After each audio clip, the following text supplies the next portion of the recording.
E vamos falar um pouco, né, do que está nos assombrando, né? A Karina, nos estudos que fez com a Olivina, elas identificaram 3 afetos principais que estão circundando agora durante a pandemia, Oi, Juliele!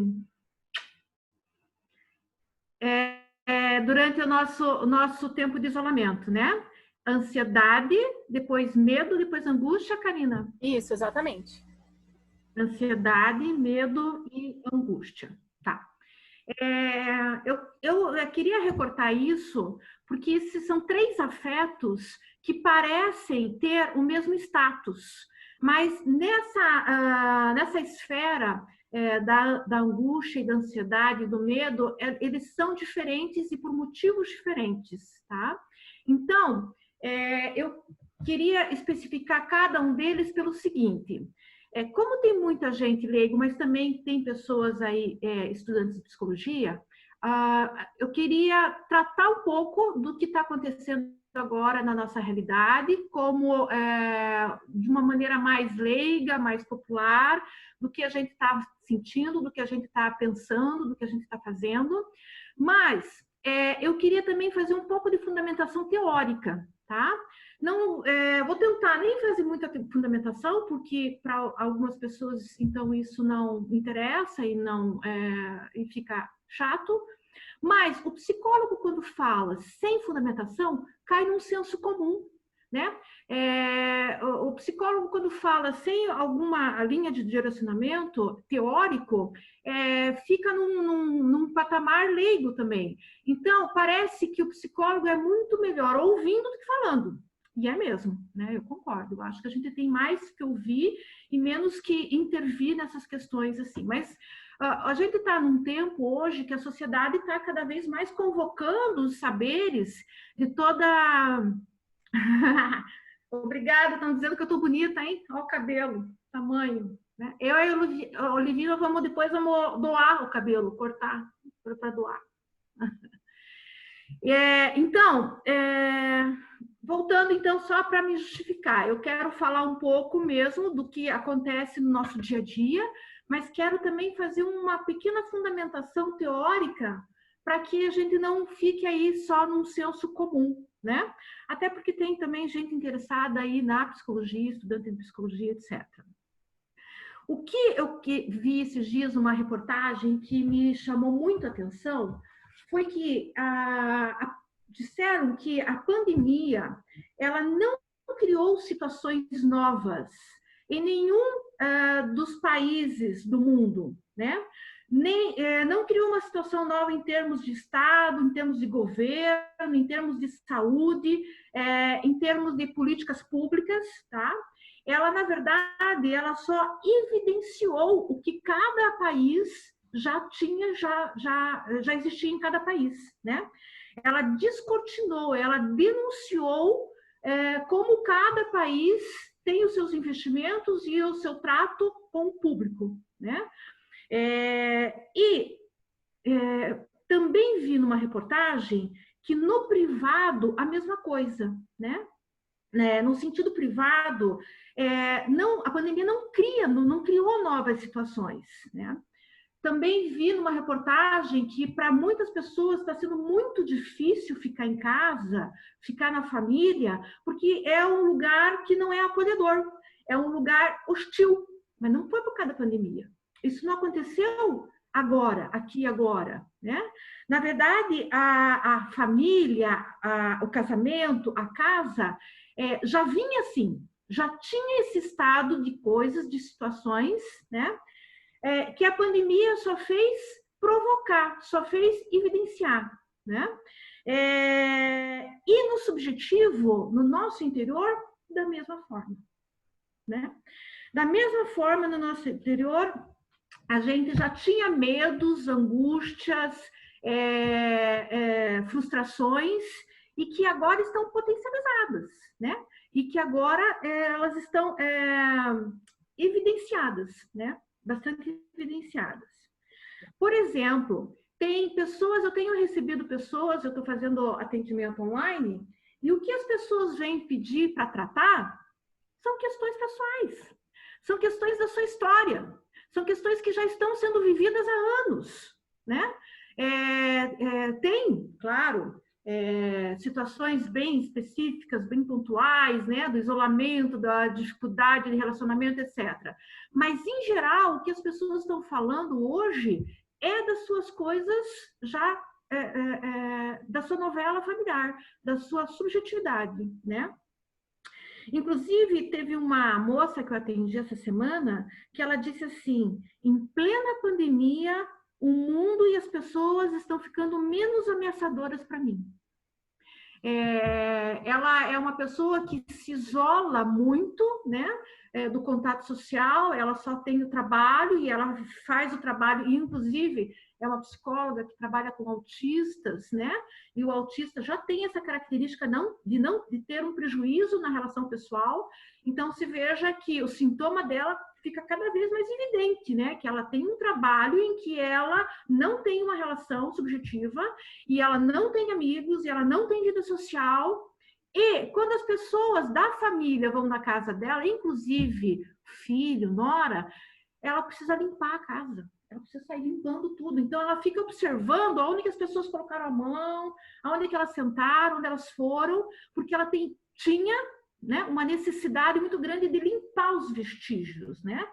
E ela recebeu 2 condôminos do prédio dela por uma situação lá que uma pessoa está grávida e não quer ter o filho no hospital, quer ter o filho no prédio, e eles precisavam resolver isso.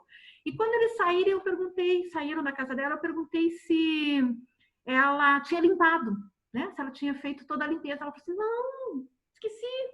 Né? E aí que ela disse que em plena pandemia, então, o mundo e as pessoas estão ficando, como ela disse, menos ameaçadores, tá? Por que eu estou falando isso? Porque essa situação que a gente está tão evidenciada, de medo, de angústia, de ansiedade, tá? São afetos que já existiam desde o início da humanidade. Não são afetos novos. Não foi criado agora com o vírus, com o isolamento, não foi criado com a pandemia, né? Esses são afetos que já são tratados e trabalhados e estudados e vivenciados pelo ser humano desde o início da humanidade. Só para vocês terem uma ideia, Kierkegaard, um filósofo holandês, escreveu em 1844, no século XIX, um livro chamado Angústia, né? Freud, ele se ocupa da angústia, da ansiedade desde o final do século XIX também. Em 1895, Freud foi o primeiro a descrever os sintomas de pânico: taquicardia, sudorese, sintomas gástricos, né? Pessoas que perdem o equilíbrio, e etc, etc, né? E Freud vem tratando, então, desses medos, desses afetos, então, desde 1985. E aí, mais precisamente, em 1925, ele escreveu um livro chamado Inibições, Sintomas e Angústia, que é o que eu gostaria de indicar para vocês, né? Quem tiver interesse aí de falar mais, pensar sobre isso. Então, a pandemia, o isolamento é inédito, mas o que a gente sente aqui agora, diante disso, não é. Pode ser que esteja isso mesmo potencializado, né? Mas não é novo. Eu tinha pedido para a Karina colocar um texto da Veja. Karina, a gente vai colocar ou não vai? Não vai dar.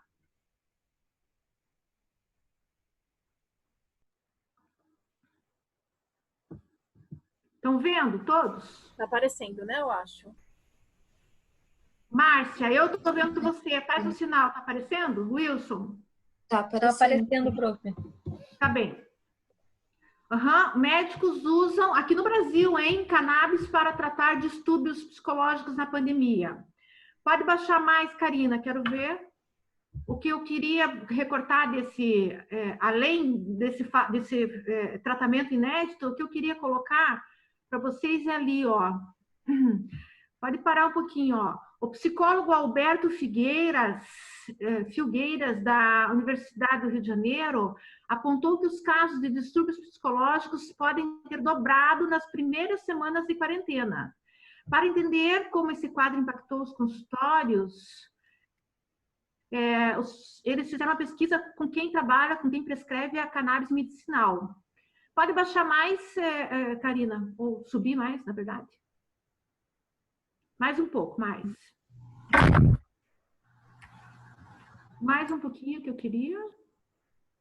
Não, pode baixar.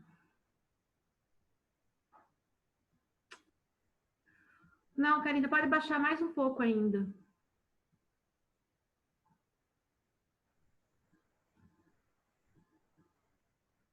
Mais. Não estou conseguindo me expressar, não, né? Baixar. Aqui para baixo vai. Você não está conseguindo ver? É para cima, é para cima. Aonde eu queria? Mais para cima. Aqui você falou do Alberto Filgueiras, né? Nesse parágrafo. Mas acho que é mais para cima ainda. Aqui. Aí, Karina, ó. O que eu queria é mostrar isso, que é o que é evidente, né? Que é claro, mas que a pesquisa trouxe, tá? Que o isolamento social imposto pela necessidade de reduzir a disseminação do novo coronavírus está afetando a saúde mental das pessoas. Além da mudança brusca nas rotinas, as incertezas com relação ao futuro, o medo da doença e o confinamento forçado contribuem para o aumento de casos de depressão, ansiedade e estresse. O que a Karina e a Olivina também constataram na pesquisa delas, né? E que, então, esses casos, esses distúrbios psicológicos dobraram nas primeiras semanas de quarentena. Tá, Karina, pode tirar o texto, acho que era mais isso que eu queria enfocar. Queria enfocar o seguinte, que claro e evidente que nós estamos com mais problemas psicológicos, os médicos estão recebendo mais demandas de medicação, inclusive medicação cabinoide, né, com maconha e com tudo isso, né, psicotrópicos também lícitos, mas o que eu queria enfatizar, então, é que esses medos, a ansiedade, a angústia e o medo, eles são da natureza humana. Eles não são criados, não são inéditos na pandemia. Não é por causa da pandemia, né? Mas é por causa da natureza humana. E eu queria fazer aí uma definição desse espectro da ansiedade, do medo e da angústia, tá? Desses três afetos principais que a Karina e a Olivina constataram aí. Os três têm a ver com um objeto, tá? O medo tem um objeto muito bem definido, a ansiedade, o objeto já vai sendo mais esfumaçado, não tão claro, e a angústia, para Freud, não tem objeto, não é em relação ao objeto. Mas vamos lá passar de um por um. O medo, então, ele tem um objeto positivado, contornado, tá? Identificado, nomeado, tá? Ele tem, então, um objeto bem definido, que é o que a gente chama de transtorno fóbico. Você tem fobia a algo, a um objeto, tá? O transtorno fóbico, a neurose fóbica, ela está do lado da neurose de histeria e da neurose obsessiva, né? Os três tipos de neurose que Freud descreveu. Lembram? Meus alunos, lembram? Camila? Olivina? Ah, muito bem. Uhum. Então, são três, né? São três neuroses de transferência que Freud fala. Fóbica, obsessiva e histeria. As outras duas nós não vamos tratar agora. Vamos tratar do transtorno fóbico, tá? Bem, você vai ter, então, uma fobia a um cachorro, ou a uma aranha, ou ao elevador, ou a um espaço aberto, uma agorafobia, né? Então, você sabe do que é. Você sabe, você tem identificado exatamente aquele elemento que te traz essa... Bem, Mas, se você tem, por exemplo, um transtorno fóbico com o cachorro, e você passa na rua e o cachorro está na grade do lado de dentro, tá?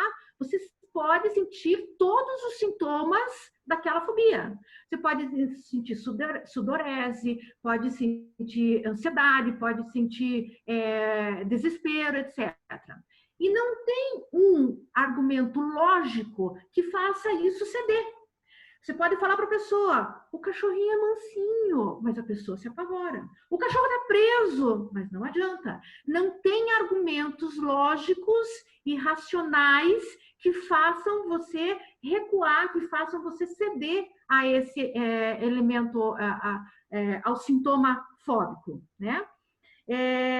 Então, a gente entende que não é da ordem da razão, né? Porque você pode ter uma explicação coerente que você vai continuar sentindo a mesma coisa, tá? Freud vai dizer que todo sintoma é sobredeterminado, tá?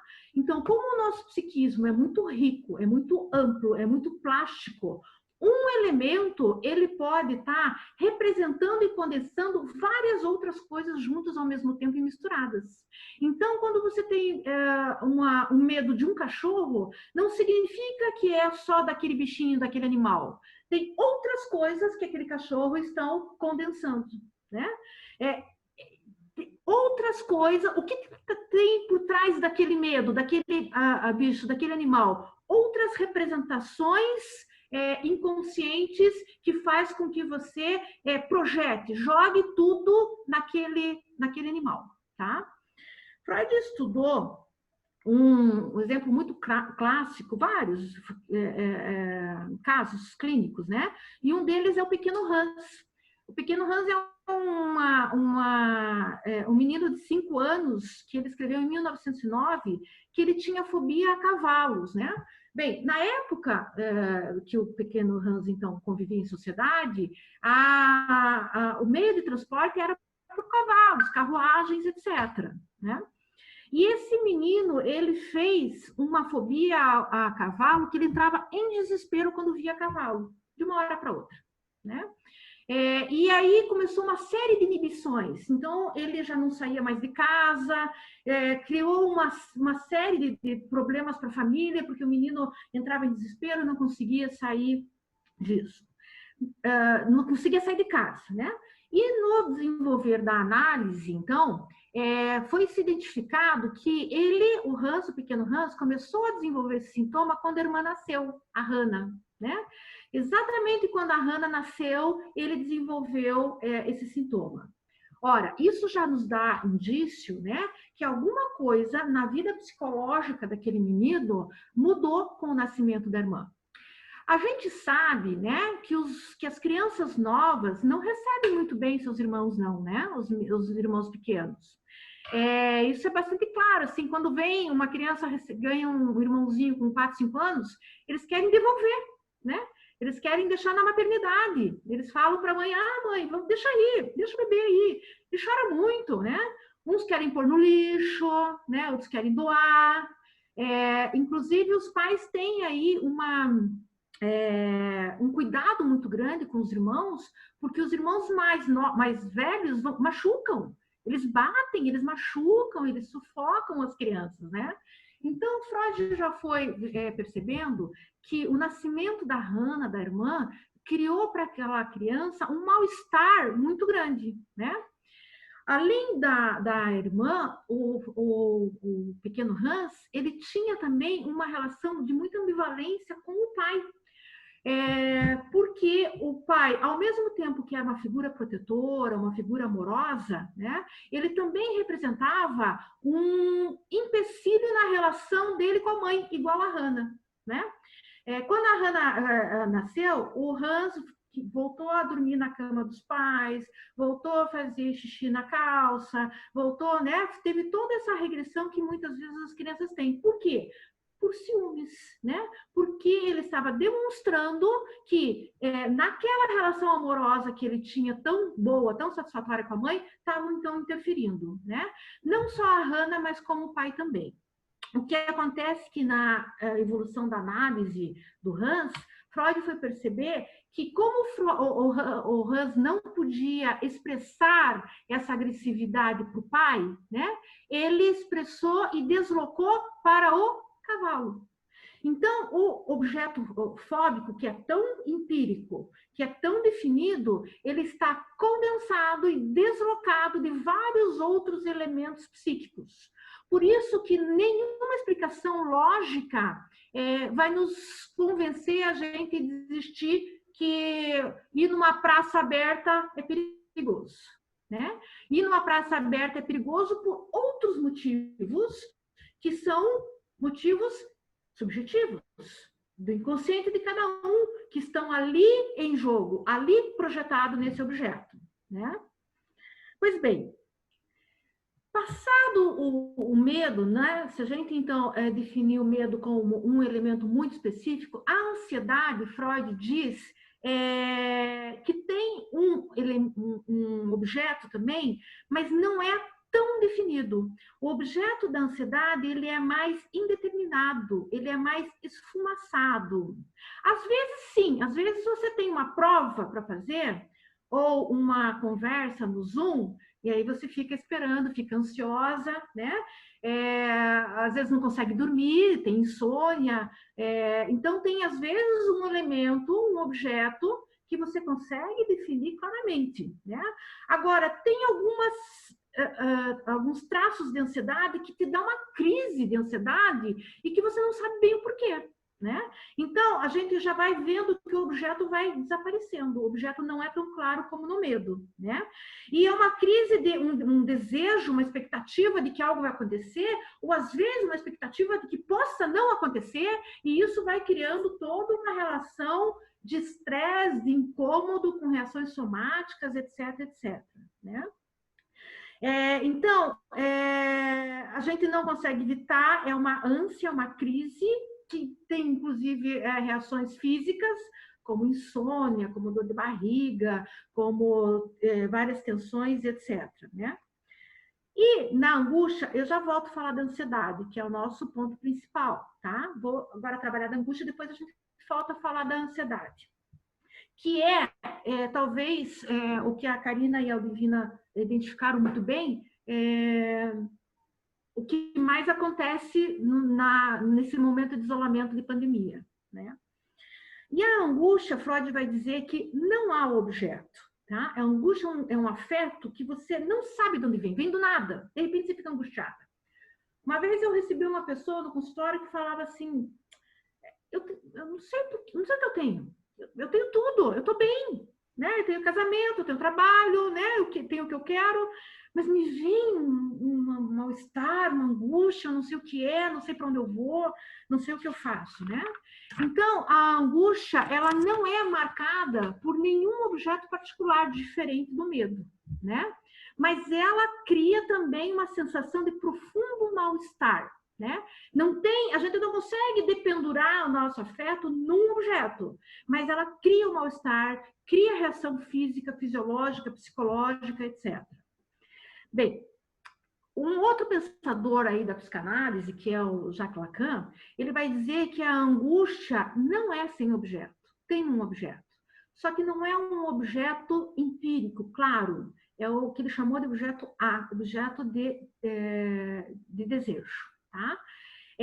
A partir de um objeto que um dia eu tive e o que eu perdi, a partir dessa perda, dessa falta, eu comecei a desejar e me movimentar em busca de coisas para me realizar. E aí eu vou buscando objetos e coisas para colocar no lugar dessa falta, e eu me senti feliz, me senti realizada e nunca chego lá, né? Então, todo mundo aqui já ficou atrás de um sapato, por exemplo, que você sempre quis um sapato, daí você olhava o sapato na vitrine, e aí é muito caro o sapato, e você compra ou não compra, não posso comprar, e daí deixa para outro dia, e passa e olha o sapato, e aquele sapato parece que é tudo que você precisa, aí você vai lá e compra, fica pagando um maldito sapato, bota, né, que é caro, é fálico e caro. Fica pagando fica pagando meses, né, vai lá em 10 vezes, né? E aí você, às vezes, leva o sapato para casa e, às vezes, você não tira nem da caixa. Ele já perdeu o valor. Já não é aquilo mais, né? E isso é o que move, essa é a angústia da falta que nos move em busca aos objetos, né?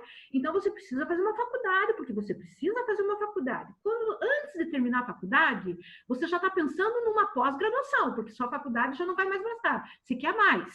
Aí, depois da pós-graduação, você quer um emprego. Aí, depois que você consegue esse emprego, você quer fazer plano de carreira e quer subir no emprego. E daí, você já tem um emprego, você já ganha bem, você quer casar. Aí você casa, aí você quer um filho, aí você tem um filho, daí um não dá, sente falta, tem outro filho, depois tem outro filho, depois algum outro marido, daí algum outro carro, e assim vai, né? A gente vai colocando vários objetos para tentar aliviar, obturar essa falta, aliviar essa angústia, né? Lacan vai dizer que a angústia é o afeto que não mente. É o único afeto que não mente. Porque lá onde a gente se angustia, é lá onde a gente deseja. Tá? É lá onde está a nossa falta. Se o medo e a ansiedade é a relação nossa com os nossos objetos, a angústia é a relação da nossa com nós mesmos. Tá? É a nossa relação com a realidade que me habita. É com a nossa realidade psíquica. É com o que eu desejo. É com a minha estrutura de personalidade, ao que Lacan chamou de fantasma, né? Essa minha estrutura fantasmática, imaginária, e essa relação que eu tenho com essa minha estrutura que vai me dando essa angústia, tá? Quanto mais, veja que coisa curiosa e contraditória que é o psiquismo humano, quanto mais eu chego perto de um objeto que vai me tampar, que vai me satisfazer completamente. Por exemplo, algumas mulheres têm isso com seus maridos. Algumas mulheres têm isso com seus filhos. Deseja tanto e o filho é tão bom, tão prazeroso que ela não quer mais nada, né? Alguns homens têm isso também com mulheres, ou com trabalho, ou com dinheiro, ou com qualquer outro objeto, carros, né? Quanto mais a gente chega perto disso, mais angústia acontece, porque você vai se fechar, você vai se obturar, você não vai continuar seguindo, sendo faltante e seguindo em busca de novas realizações, tá? É o que Freud chamou de pulsão de morte. A gente tenta buscar um objeto que, na verdade, vai fazer mal, vai me paralisar, vai me obturar. Você é o objeto, você não é mais o sujeito de desejo. Você passa de ter a relação de desejar, de buscar coisas na vida, de conquistar, de trabalhar, de se divertir, de transar, de fazer o que você, né, achar que deve, que é bom, para ficar só um objeto. Bom, os alunos aí de psicologia já sabem que essa é a grande relação, a grande fórmula para a gente criar a psicose, a loucura com os nossos filhos, né? Uma mãe que tem muito prazer só com seu filho e não deseja mais outras coisas, que ela investe só naquela criança, ela vai colocar aquela criança no lugar da falta, do objeto da falta. E a criança não vai sair na vida em busca, ela vai ser o objeto de desejo. Então, ela não vai se tornar um sujeito, ela vai se tornar um objeto, tá? Quem quer saber um pouco mais disso, pode assistir aquele filme Cisne Negro, que ali mostra muito claramente a relação da mãe com a Nina. Lembram? A gente viu isso. Que a mãe da Nina era uma bailarina, e quando ela teve um filho, a menina, ela parou de namorar, ela, né, desmanchou o relacionamento, parou de dançar, parou de trabalhar só para cuidar da Nina. E a única coisa que ela fazia era pintura, arte, e ela pintava só, exclusivamente, o rosto da Nina, né? Aí nessa relação criou uma condição de paranoia, de neurose, né? Pois bem, então a angústia, tá? Ela ela fala do nosso modo particular, individual, subjetivo de desejar, de se angustiar, da maneira que a gente se trata, tá? Da maneira que eu me coloco diante das minhas sofrimentos, das minhas faltas, das minhas frustrações. A angústia sinaliza isso, a maneira que você lida com você, tá? E isso é bem complicado, principalmente num tempo que a gente vive hoje, né? Não da pandemia, pré-pandemia.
Sai.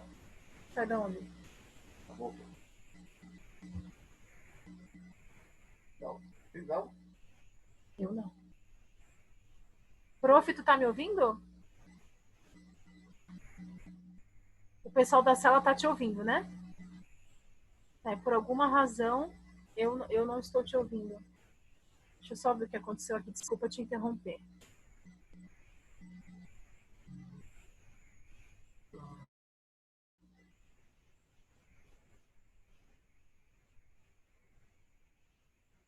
Eu vou sair e vou entrar de novo, tá? Só que daí o problema é que você vai interromper a gravação.